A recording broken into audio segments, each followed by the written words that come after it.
Namaste, Pranam, Gita Dhyanam.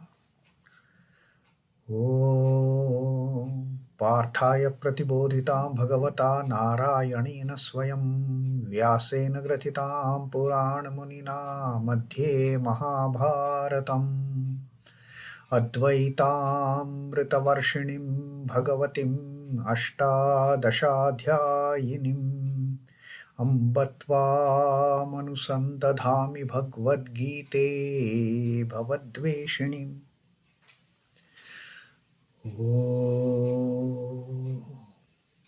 O Bhagavad Gita, with which Lord Narayana himself gave enlightenment to Partha. The ancient sage Vyasa included it in the Mahabharata. O goddess, showerer of the nectar-like knowledge of non-dualism contained in your 18 chapters, O my affectionate mother, the destroyer of rebirth, I meditate upon thee. Krishna Vantana. Vasudevasutam devam kansachanuramardanam devaki paramanandam krishnam vande jagadgurum. Son of Vasudeva, the slayer of Kansa and Chanur, extreme delight for Mother Devaki, O Lord Krishna, the supreme teacher of the universe, my salutations to you. The 18th Adhyay, Moksha Sannyasa Yoga of Srimad Bhagavad Gita, and Sri Krishna teaching us the threefold dhṛtiḥ, the threefold firmness of mind. Sri Krishna has explained to us the sattvic type of firmness and the rajasic type of firmness. Sattvic type of firmness is like that firm rock which doesn't get wavered, which doesn't get shaken. Which is so very firm and so very steady that the person who is determined to do something will continue to do it, come what may.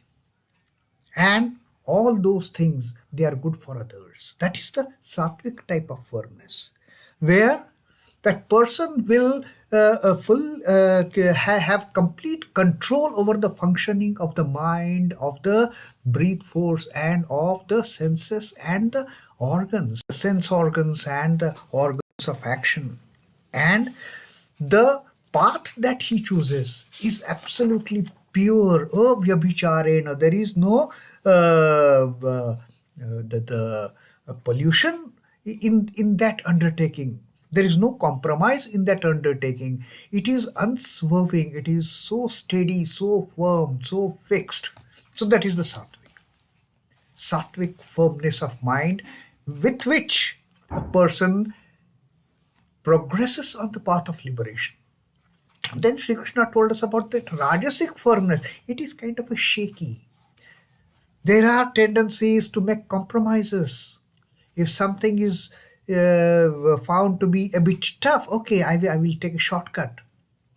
That kind of. And the entire focus is from that prayasa point of view, from that enjoyment of the worldly pleasures in terms of performing the dharma. Even the righteousness is performed, even the good for others is performed with an intention of getting more good in return.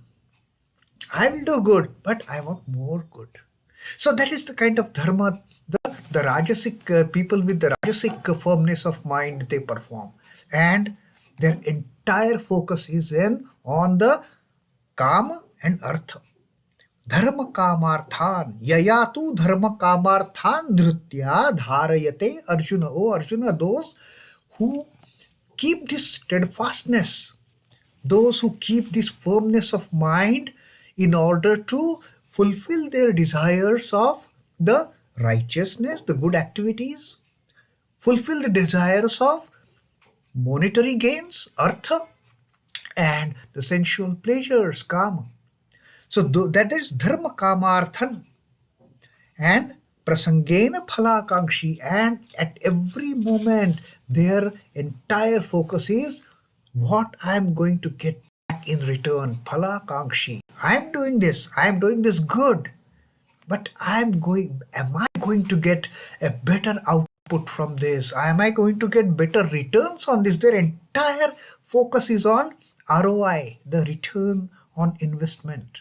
That is the phalakankshi attitude with the people whose firmness of mind is controlled by the rajas, that rajasic type of firmness of mind. Their entire focus is only on my gains, my personal gains. And having told about that, and their life is like that typhoid patient that Sri Ramakrishna had given an example that we have read. The typhoid example is lying in the room surrounded by all those delicacies around. How can that person ever get cured of that fever of typhoid? Sri Ramakrishna says, same is the condition with the Rajasic person. Rajasic person who is living in this world with that fever of the delirium, the fever of delusion, and all these dharma, artha, kama surrounding him. All these temptations are surrounding him. How can he avoid not getting tempted by them? Because his resolve is so very delicate. His resolve is so very clumsy for that matter. Easily this person gets tempted. Easily this person gets shaken. His firmness, his dhṛtiḥ gets shaken. And that is the kind of unsteady firmness of mind, this Rajasic tendency it exhibits. Absolutely unsteady. And after having seen the Sattvika type of firmness of mind and the Rajasic type of firmness of mind, now Sri Krishna is telling us about the Tamasic way of firmness of mind. And this is what we have to be very extremely be cautious about. Tamasic dhṛtiḥ, now Sri Krishna is telling us. Yayā svapnaṁ bhayaṁ śokaṁ viṣādaṁ madameva ca na vimuñcati durmedhā dhṛtiḥ sa pārtha tāmasī. Dhṛtiḥ, durmedhā dhṛtiḥ. The durmedhā dhṛtiḥ is the foolish or the stupid, unintelligent firmness of mind. What it does by this unsteady, foolish firmness of mind, na vimuñcati is, it doesn't allow us to abandon this foolish firmness of mind, absolutely wrong notion firmness of mind. There is no firmness. In fact, why that firmness word is there for the tamas, we don't know, because there is no firmness at all. And this unfortunate, this stupid, this foolish, this unintelligent firmness of mind, it does not allow us to abandon what? Swapnaṁ, the sleep. That kind of a dormancy, that dormant attitude. I'm not going to do anything. I will just lie and sleep. Swapnaṁ, bhayaṁ, fear. Now this fear is not like a fear of fear of doing bad. He can't live his fear of not doing good. That is why this person he's always engulfed in fear. He cannot abandon, because this person is never doing anything right. This person is never doing anything good. So somewhere that guilt complex, that constantly creates that fear. Oh, this is the thing. But he doesn't come out of it. He can't have. The nature of tamas is such. It is all under the ignorance. It is all under the darkness.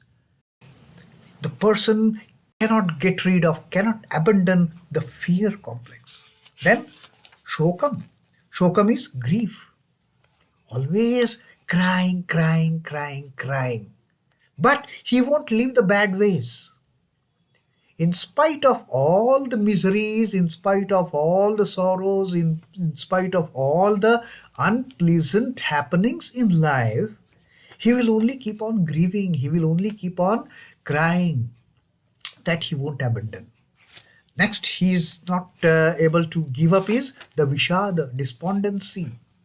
These people are always despondent. These people have no positivity in them. These people are always frustrated. These people are always sad. These people are always in the lowermost spirits. They are not in the high spirits at all. Viṣādaṁ. And after viṣādaṁ, madam, conceit. In spite of having all these negative tendencies, one more additional negative tendency of conceiting, of cheating, of cheating others for their personal gains. And in return, what happens? Neither they get anything of their as a gain. They just keep on conceiting. They just keep on cheating the people. So Sri Krishna says this is the type of the unfortunate, unintelligent, ignorant way of firmness of mind exhibited by tamas, by which people cannot abandon. People cannot abandon sleep, fear, grief, despair, conceit. That firmness, O Partha, is the stupid firmness, the tamasic firmness. That stupid firmness is tamasic firmness.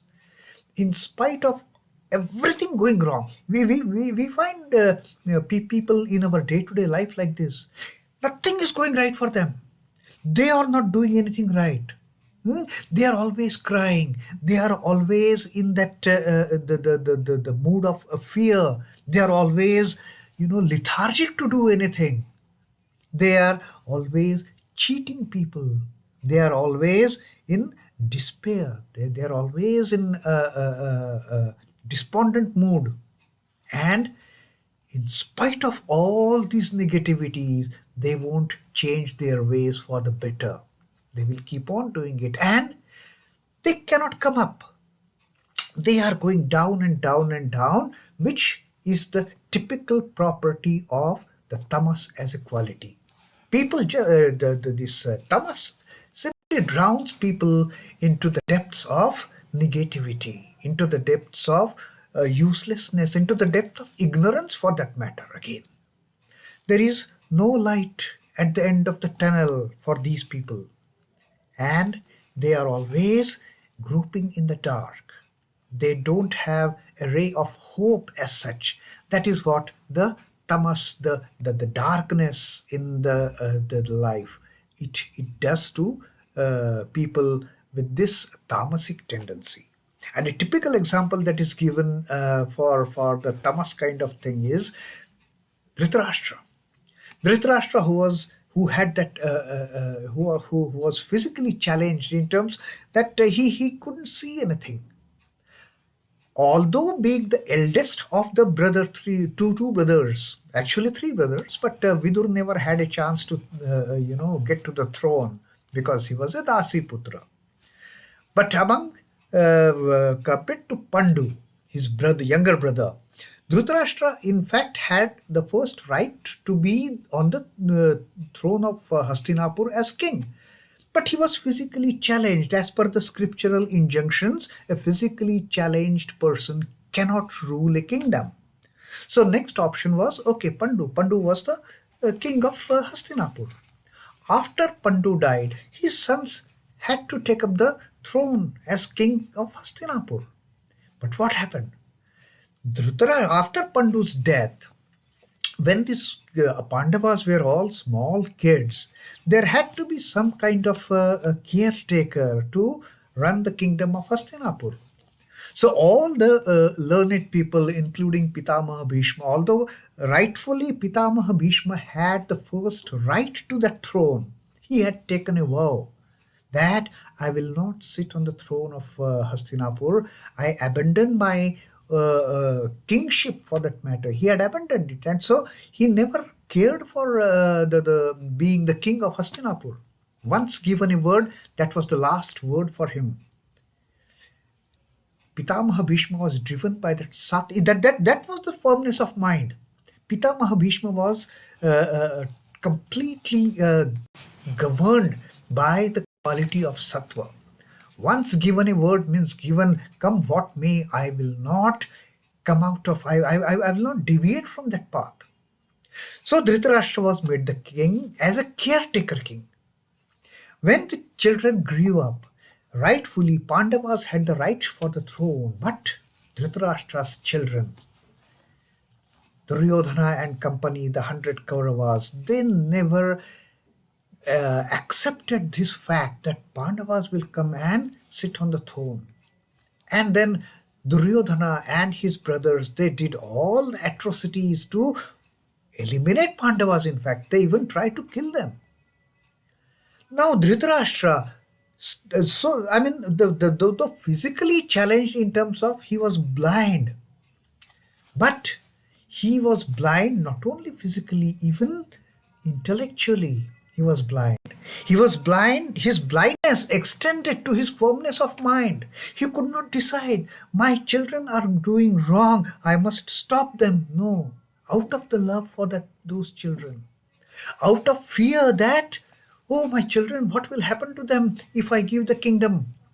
That was the kind of negative fear he had, and he was always in that despondency for that matter. That, oh my God, he knew that his children are doing wrong, but he could not prevent them. He was always in the mood of that grief. And in turn, he also, in a way, conceited, he also, in a way, cheated by not preventing Duryodhana from inflicting all those atrocities on Pandavas. It was complete cheating. It was complete cheating. He did not tell Pitamaha Bhishma, Pitamaha, you do something, you please, I cannot see, but you please intervene in these matters. So that's why he completely ignored the kind of the wretched, the evil things that Duryodhana and his brothers they did, his own sons. So that was the typical example of a person who is governed by tamas. There was no firmness of mind at all. Only firmness was, my children should not get, affected. My children, although they are doing wrong, doesn't matter. That was the stupid firmness by which Dhritarashtra behaved. That was the durmedhā, the firmness inflicted of the unfortunate intelligence for that matter. And this is what Sri Krishna tells us, that driven by tamas, this is what happens with people in their firmness of mind, in maintaining their firmness of mind. When the tamasic pravrutti is dominant, that tamasic firmness of mind is exhibited in these qualities.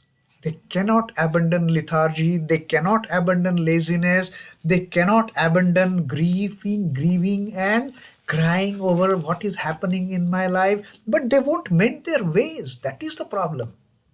And that is what the tamas, firmness of mind, drowns people into that pool of ignorance, into that pool of misfortune. So that was 35th shloka that Sri Krishna explained to us about the tamasic way of firmness of mind. Also, having explained the sattvic and the rajasic way of firmness of mind, now we know what is the tamasic way of mind, and now we know that what should we be cautious about. We should never ever give any kind of sympathy towards this kind of ignorant way of accepting the things as it is, and being firm in such a stupid rigid manner that I will not mend my ways, although I am undergoing in so many. I mean, I'm inflicting so many atrocities on the people. That is the kind of tamasic firmness of mind we should always be worried about. Om Namo Bhagavate Vasudevaya. Sri Krishna Arpanamastu. Jai Sri Ramakrishna. Jai Thakur. Jai Ma. Jai Swamiji.